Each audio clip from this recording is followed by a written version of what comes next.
ఆమె ఇప్పుడు జాతకంలో ఏమైనా దోషాలు ఉన్నప్పుడు ఆ దోషాలు తొలగి అంటే పరిహారాలు ఏమైనా చేసుకున్నప్పుడు మళ్ళీ సంతానం కలిగే అవకాశాలు ఉంటాయంటారా? ఉంటాయి.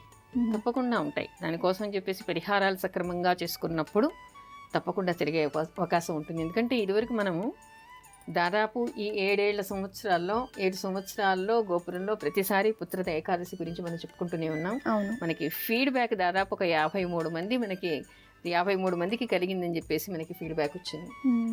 అంటే అది ఎంత బాగా అద్భుతంగా పనిచేస్తోంది.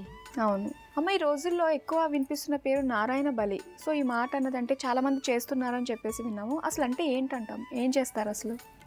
మామూలుగా ఏం చేస్తారంటే పూర్వకాలం మనకి ఆధ్యాత్మిక గ్రంథాల్లో, తర్వాత ధర్మసింధు లాంటి ప్రామాణిక గ్రంథాల్లో కనిపించేటువంటి విషయం ఏమిటంటే, మామూలుగా ఈ రోజుల్లో ముహూర్తాలు పెట్టేటువంటి ముహూర్తాలు కాకుండా గర్భం దాల్చడం కోసం అని చెప్పేసి దానికి ఒక సంస్కారము, ఒక హోమం చేసి వివాహమైనటువంటి దంపతులకి మొట్టమొదటిగా గర్భాధాన ముహూర్తం అని పెట్టేవాళ్ళు. ఒక మంచి ముహూర్తం, ఫలవంతమైనటువంటిది. ఇంతకుముందు మనం పోయిన వారమా మనం చెప్పుకున్నాం కదా, ఏమిటి శుష్క రాశులు ఫలరాశులు అని కూడా లగ్నాల గురించి చెప్పుకున్నాం కదా. అలా ఫలరాశుల్లో ఫలలగ్నాల్లో అన్నీ చూసి గర్భాధాన ముహూర్తం పెడుతూ ఉండేవాళ్ళు. అలా చేసినా సంతానం కలగలేదు అంటే వీళ్ళకి పితృదోషం ఏమైనా ఉందేమో అని చెప్పేసి నారాయణ బలి చేయమని చెప్పేసి మనకి ధర్మసింధులో కనిపిస్తోంది. అలా నారాయణ బలి చేయటం వల్ల పితృదోషాలు పోతాయి, తర్వాత పితృ క్రోధం తగ్గుతుంది. అప్పుడు వాళ్ళు పుణ్యగతులకి పోయే అవకాశం ఏర్పడుతుంది. కాబట్టి వాళ్ళు ఆశీర్వదించి పెడతారు, వీళ్ళకి సంతానం కలిగే అవకాశం ఉంటుంది. అందుకని అలాంటి ముహూర్తాల్లో గర్భాధానం జరిగినా కూడా కొంతకాలం వరకు వీళ్ళకి సంతానం కలగలేదు అంటే నారాయణ బలి చేయాలి అనేటువంటి విషయం కనిపిస్తోంది. అంటే పితృదోషాలు ఉన్నప్పుడు కూడా సంతానం కలగకుండా ఉంటుందన్నమాట. తప్పకుండా. ఎందుకంటే తల్లిదండ్రులని బాధ పెట్టడం వలన, తల్లిదండ్రులకి పుణ్యగతులు కల్పించకపోవటం వలన వీరి పిల్లలు ఎదగరు, వీరి పిల్లలు పైకి రారు, అభివృద్ధిలోకి రారు, వీరికి సంతానం కలగకపోతే కలగదు అనేటువంటి విషయాన్ని చెప్తారు. అసలు పితృదోషాలు ఎన్ని రకాలుగా ఏర్పడతాయంటారమ్మా? చాలా రకాలుగా.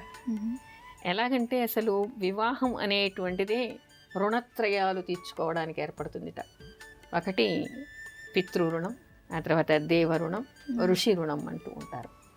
పితృరుణం అంటే తండ్రి అని మాత్రమే కాదు, తల్లి తండ్రి పెద్దలు మీరు ధర్మంగా ఎవరెవరికి చేయాలో వాళ్ళందరూ కూడా పితృదేవతలే.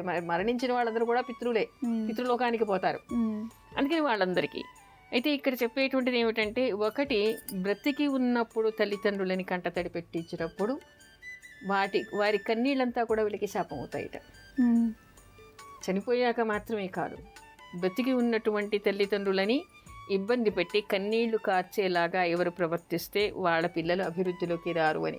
అవి జాతకంలో కనిపించకపోవచ్చు, ఎందుకంటే అప్పటికే వీళ్ళకి పిల్లలు పుట్టి ఉన్నారు, వీళ్ళ జాతకాలు వీళ్ళు పుట్టినప్పుడు వేసినవి, ఈ జన్మలో ఉండేటువంటి కర్మను అనుసరించి వచ్చేటువంటి దోషాలు. ఇకపోతే ఎవరికైనా తల్లిదండ్రులు చనిపోయిన తర్వాత చేయవలసినటువంటి కర్మకాండ సరిగ్గా చేయకుండా, ప్రతి సంవత్సరం వాళ్ళకి పిండ ప్రదానం చేయకుండా ఉండటం వలన వాళ్ళు పైలోకాల నుంచి శపిస్తారుట.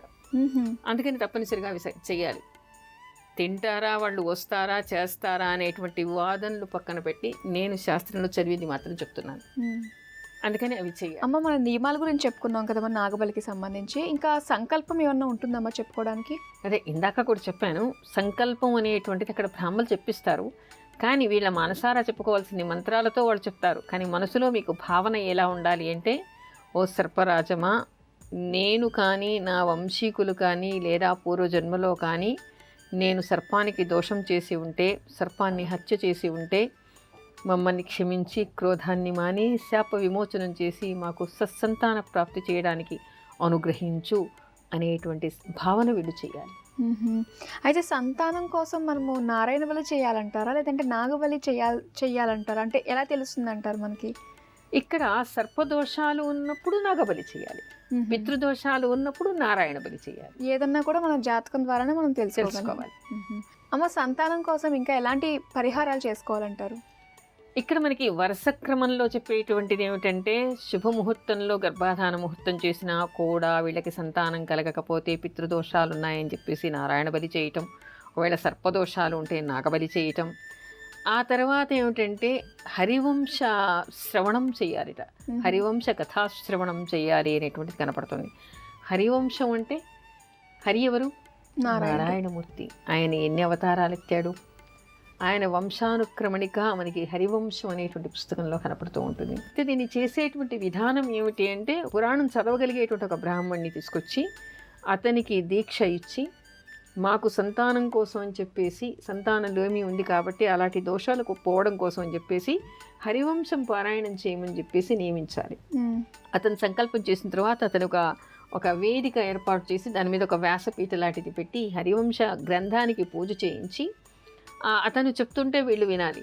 అయితే దీనికి నియమాలు ఎలా ఉంటాయంటే, ఇలాంటివి చేసినప్పుడు కేవలం మీరు వినటం మాత్రమే కాదు, మీ బంధువుల్ని కానీ స్నేహితుల్ని కానీ లేదా ఇరుగు పొరుగు వారిని కానీ పిలిచి హరివంశం వినిపించాలి. ఎందుకంటే అలా వినటం వలన వాళ్ళకు ఉండేటువంటి దోషాలు కూడా పోతాయి, ఆ ఇంట్లో కూడా వస్తు దోషాలు పోతాయి.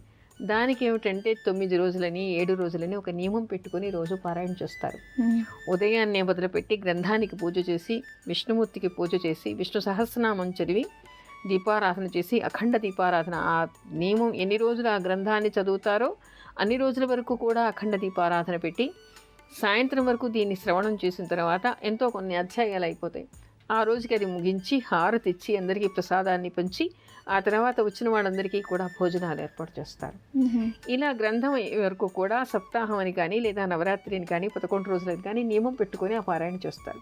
సాధారణంగా సప్తాహం చేస్తూ ఉంటారు, అంటే 7 పగళ్ళు దీన్ని పారాయణ చేస్తూ ఉంటారు. ఆఖరున అలాంటి గ్రంథాన్ని బ్రాహ్మడికి దానం చేసి అతనికి వస్త్రాలు పెట్టి ఆ తర్వాత భోజనం పెట్టి అందరికీ కూడా భోజనం పెడతారు అనమాట. విన్న వాళ్ళందరికీ కూడా ఆ రోజు భోజనం పెడతారు. అలా చేయటం వలన ఈ హరివంశ పారాయణం చేసినటువంటి ఫలితం వాడికి వస్తుందని, హరి అనుగ్రహం వలన వాడికి సత్సంతానం కలుగుతుంది అనేటువంటి విషయం కూడా కనపడుతుంది. ఓకే అమ్మ, ప్రతి అజయ్ కుమార్ అనే కాలర్ లైన్లో ఉన్నారు, వారితో మాట్లాడదాం. హలో. హలో, నమస్కారం అండి. నమస్కారం మేడం. అజయ్ కుమార్ పేరు మీద రిజిస్టర్ చేసుకున్నారు కదా? అవునమ్మా. ఒకసారి బర్త్ డీటెయిల్స్ కన్ఫర్మ్ చేసుకుందాము. జనవరి 30, 1993 రాత్రి 9 గంటల 5 నిమిషాలకు హైదరాబాద్ లో పుట్టాడు కదండి? అవునమ్మా. ఓకే అండి, సమస్య ఏంటో చెప్పండి మేడంతో. నమస్కారం అమ్మా. నమస్కారం, చెప్పండి అమ్మా. మా బాబు చదువు, ఉద్యోగము దాని గురించి తెలుసుకుందామని, ఏమైనా పూజలు చేయాలా, ఎట్లా ఉంది ఆయన జాతకం? జాతకం బాగానే ఉంది. తండ్రితో ఎలా ఉంటాడు? బాగానే ఉంటాడమ్మా. వాదిస్తూ ఉంటాడా? వాదిస్తాడు మేడం. అదే కనపడుతోంది. ఇద్దరికి ప్రేమ అభిమానాలు ఉన్నా మాట మాత్రం వినడు. అవునమ్మా, కరెక్ట్ అమ్మా. తండ్రి మాట వినే యోగం ఇతని జాతకంలో కనపట్టంలా. మరి ఎలా అమ్మా? అంతే, అలా అని చెప్పి చెడ్డవాడు ఏం కాదు. ఇద్దరి ఆలోచనలు వేరుగా ఉంటాయి, ఇద్దరి నిర్ణయాలు సిద్ధాంతాలు వేరుగా ఉంటాయి, అంతే. కాకపోతే చదువు విషయంలో మీరు కంగారు పడాల్సింది ఏం లేదమ్మా. చదువుకుంటాడు, బాగానే చదువుకుంటాడు. ఇప్పుడు కాకపోతే అష్టమ శని నడుస్తోంది. జనవరి ఎండింగ్ వరకు కూడా ఈ అష్టమ శని ఉంది, దాని ప్రభావం ఉంటుంది కాబట్టి కొంచెం బద్ధకం అవి ఉంటాయి. కంగారు పడాల్సింది ఏం లేదు. సరస్వతి కవచం లాంటిది చదవమని చెప్పండి. చదువులో బాగానే రాణిస్తాడు, మంచి భవిష్యత్తు ఉంది, కంగారు పడకండి. ఓకే, మరి విన్నారు కదండి, పెద్దగా కంగారు పడాల్సిన అవసరం ఏమీ లేదు అని చెప్పేసి అంటున్నారు. అలాగే మేడం చెప్పిన రెమెడీస్ అన్నీ కూడా మీ అబ్బాయి చేత చేయించండి, అంతా మంచి జరుగుతుంది. ఆల్ ది బెస్ట్ అండి. ఓకే అమ్మ, అయితే సంతానం కోసం ఇంకా ఏ వ్రతం చేయొచ్చు అంటారమ్మా? సంతానం కోసం అని చెప్పేసి అనేక వ్రతాలు మనకి కనిపిస్తాయి. వాటిలో ఒకటి శని త్రయోదశి రోజు పూజ చేయటం వలన కూడా సత్సంతానం కలుగుతుందని, వంశాభివృద్ధి జరుగుతుంది అనేటువంటి విషయాలు కనిపిస్తూ ఉన్నాయి.